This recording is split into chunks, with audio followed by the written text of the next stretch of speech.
Ya puede el rico en su avaricia detener el río de oro de la fortuna para amontonar riquezas que no le saciarán y cargar su cuello con las perlas del mar rojo y labrar sus campos con un centenar de bueyes. Mientras viva no le dejará tranquilo el mordedor cuidado de sus tesoros. Cuando muera no le acompañarán sus fugitivas riquezas. Vengamos ahora a las dignidades que proporcionan honores a los que las disfrutan y les hacen merecer el respeto de los demás. ¿Puede tal vez la magistratura exornar de virtudes a los que la ejercen y purificarlos de sus vicios? Antes bien, más sirve para poner de manifiesto la ruindad que para remediarla. Por eso indigna ver que los cargos tocan en suerte muchas veces a los más viles. Así Catulo llama escrófula a Nonio, que a pesar de todo se sentaba en la silla curul. ¿No ves la deshonra que acarrean los honores al malvado? Su indignidad será menos notoria cuanto menos destacado sea el puesto que ocupare.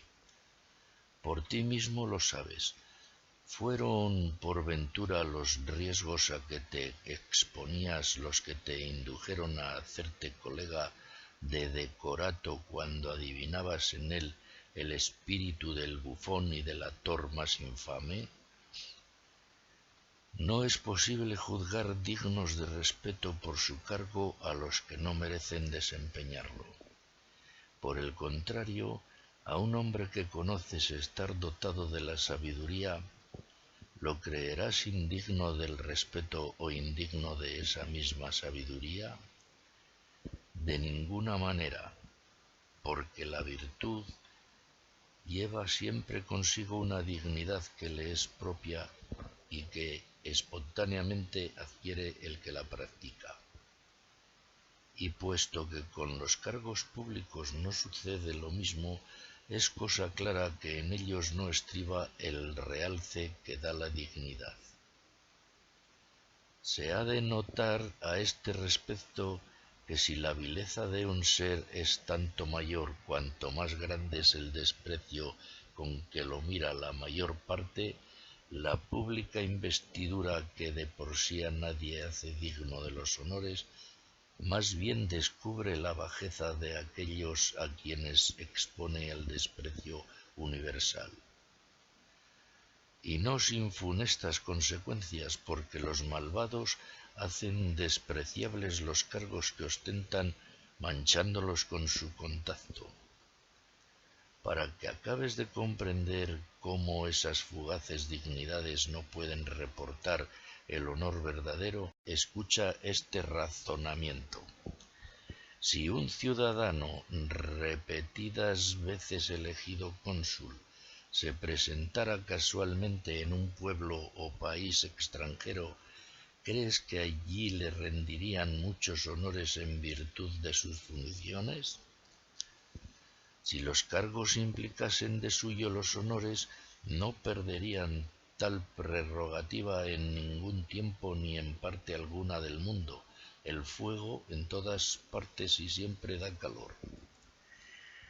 Pero como los cargos no poseen un valor propio, sino el que les atribuye la equivocada opinión de los hombres, de ahí que se desvanezca su esplendor ante quienes no ven en ellos el carácter de honor o dignidad. Esto por lo que hace al pueblo extranjero que no entendía de investiduras consulares, pero aun en donde ha sido creado el cargo, ¿es que va a durar eternamente? Antiguamente la dignidad de pretor suponía un poder inmenso.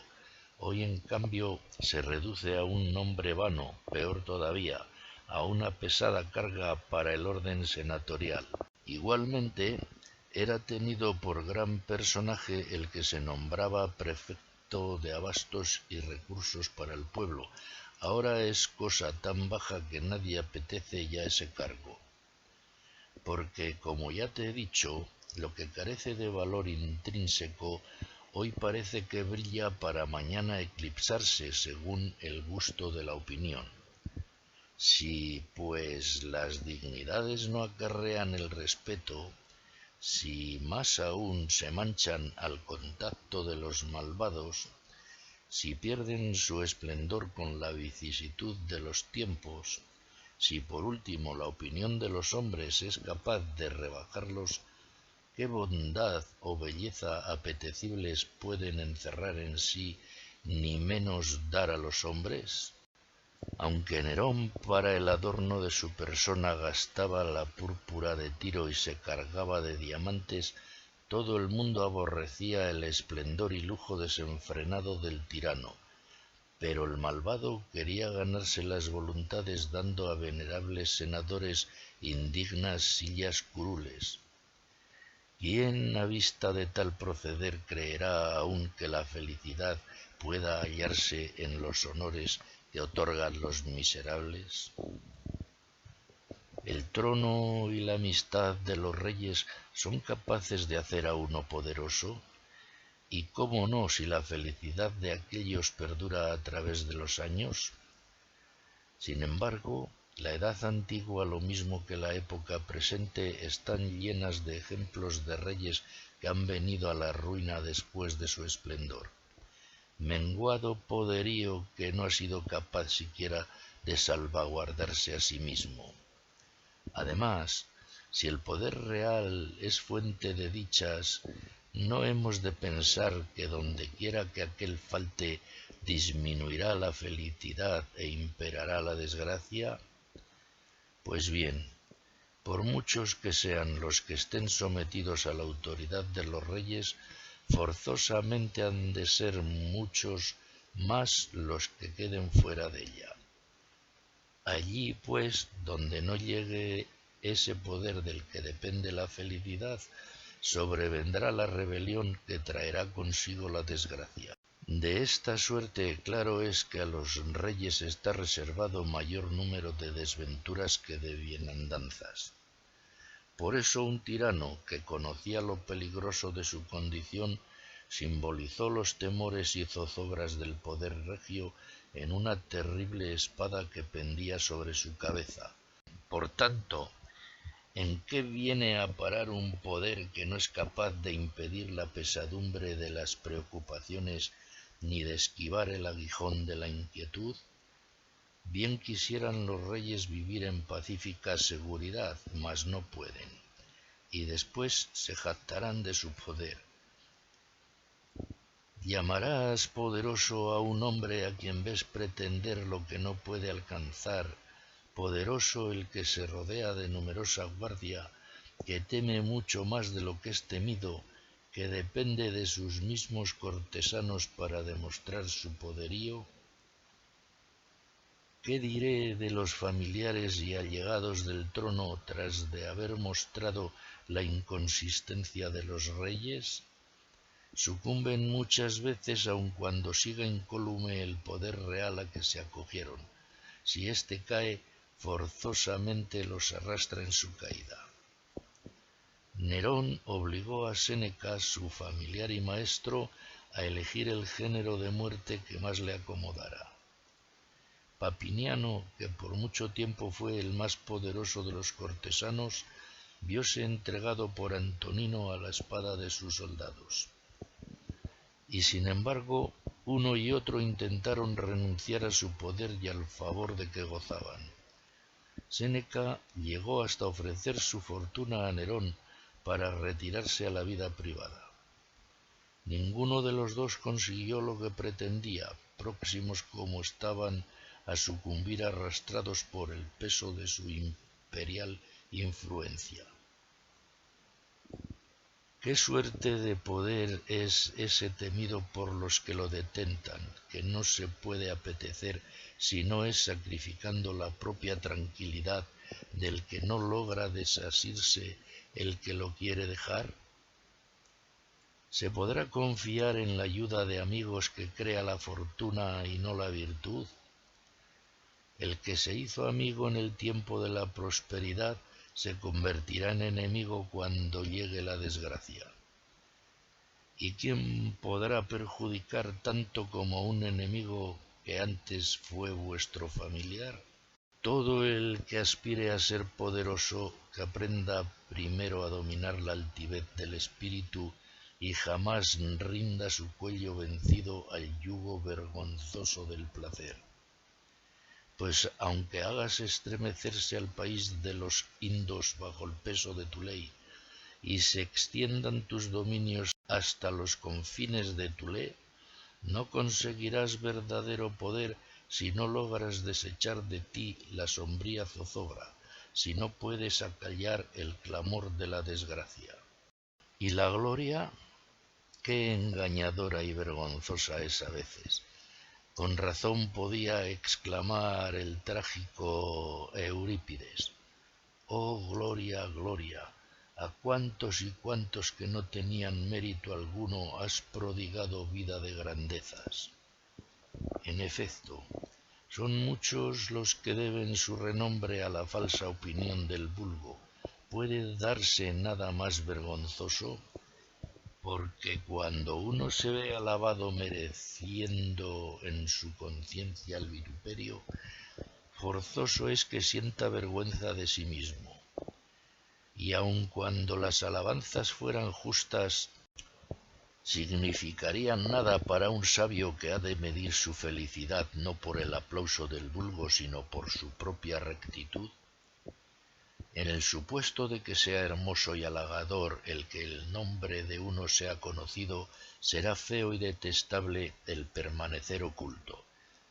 Pero, según he demostrado antes, es inevitable el que a la mayor parte de los hombres deje de llegar la fama de un individuo, de donde resulta que aquel que tú crees famoso en regiones no muy apartadas será desconocido. No considero digna de mención al aura popular como medio de adquirir la fama, pues ni procede de juicio reflexivo y serio ni tiene bastante firmeza como para ser duradera. En cuanto a los títulos de nobleza, ¿quién no ve su vacua futilidad? Su lustre no pertenece al que los ostenta, más bien parece ser homenaje rendido al mérito de los antepasados. Si la fama se ha de fundar en las públicas alabanzas, sólo serán famosos aquellos de quienes en público se habló elogiosamente. Por lo tanto, si tú no la has merecido, nada te da la gloria de los demás. Si algo de bueno hay en la nobleza, no es, a mi ver, otra cosa sino que llega a los descendientes para que sepan no desmerecer de lo que fueron sus mayores. Todo el linaje humano procede de un mismo origen. Uno solo es el autor de todas las cosas, uno solo el que las gobierna. Él es el que ha dado a Febo sus rayos y a la luna sus cambiantes fases. Él puso al hombre en la tierra y a los astros en el cielo. Él ha encerrado en el cuerpo humano el alma que sacó de las celestes alturas. Todos los hombres, por consiguiente, tienen un origen nobilísimo. ¿Por qué, pues, os jactáis de la prosapia de vuestros antepasados?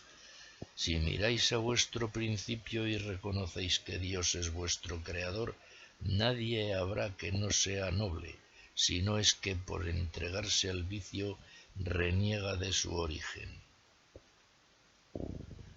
Hablemos de los placeres del sentido, cuyo deseo llena de ansiedades y cuya satisfacción agobia con remordimientos. ¿Cuántas enfermedades, qué dolores tan insufribles fruto del vicio causan los placeres a los que a ellos se entregan? Desconozco el atractivo que puedan tener los arrebatos de placer, pero que terminan en la tristeza y en el abatimiento lo comprenderá todo aquel que recuerde los extravíos de sus propias pasiones.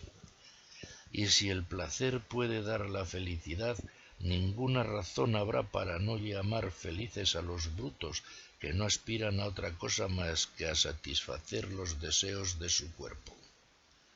Nobilísimo placer sería el que pueden proporcionar la esposa y los hijos, pero sin que esto sea ir contra la naturaleza. Ya es sabido lo que alguien dijera de los hijos a los que llamaba sus verdugos. Cualquiera que sea la condición de ellos, siempre son una preocupación para los padres. No es necesario que te lo recuerde. Tú mismo lo has podido comprobar en otras ocasiones y hoy te llenas de inquietud por idéntica causa. En esto apruebo el parecer de mi discípulo Eurípides, el cual llama feliz en su desgracia al hombre que no tiene hijos. En todos los placeres hallarás lo mismo, clavan su aguijón a aquellos que los disfrutan, y a semejanza de la abeja voladora que ha dejado su miel, huyen después de herir ferozmente el corazón que se les abrió. Resulta pues indudable que estos caminos de la felicidad son muy torcidos y que a nadie pueden llevar al objetivo que prometen. Ahora, en pocas palabras, te mostraré los males y calamidades que en ellos se encierran. ¿Sueñas con amontonar dinero? Tendrás que arrebatarlo de aquellos que lo poseen. ¿Te seduce el esplendor de las dignidades? Te verás obligado a suplicarlas a quien las dispensa, y queriendo destacar por las consideraciones que otros te tributen, comenzarás por rebajarte para pedir humilde. ¿Deseas el poder? Expuesto a las insidias de tus súbditos, vivirás siempre entre peligros. ¿Aspiras a la gloria? Sus caminos son difíciles y a causa de su aspereza ni verás por dónde vas ni tendrás seguridad en tus pasos. ¿Quieres llevar una vida de placer? Pero ¿quién no mirará con desprecio al que se hace esclavo de la cosa más vil y deleznable, su propio cuerpo? Si te jactas de tu física prestancia, echa de ver cuán poca cosa es y cuán perecedera. ¿Podrías acaso aventajar por la mole de tu cuerpo al elefante, por tu fuerza al toro, por tu agilidad al tigre? Alzad vuestras miradas para contemplar la inmensidad de los cielos, la majestad y rapidez de su incesante movimiento, y ya no os maravillarán esas cosas tan viles que os habían deslumbrado. Y aún más admirable que el cielo mismo es la ley que lo gobierna. El fulgor de la belleza, cómo se desvanece, pasa veloz, fugitivo, con la ligereza de la inconstante flor de primavera. Si, como dice Aristóteles, tuviera el hombre los ojos del Linceo, capaces de penetrar los obstáculos, no resultaría feísimo y hasta repugnante, una vez vistas las entrañas, aquel cuerpo de Alcibíades exteriormente hermosísimo? Luego, si tenéis alguna hermosura, no es debida a vuestra naturaleza, sino a la escasa perspicacia de los ojos que os miran. Por mucho que os jactéis de vuestro cuerpo, no impediréis que toda su lozanía quede deshecha por el ligero ardor de unas tercianas. De lo que antecede se puede sacar una conclusión, a saber, las cosas que de suyo son incapaces de proporcionar los bienes que auguran y que aun reunidas con los demás bienes resultan imperfectas, no son camino seguro para la felicidad y por sí mismas tampoco pueden darla.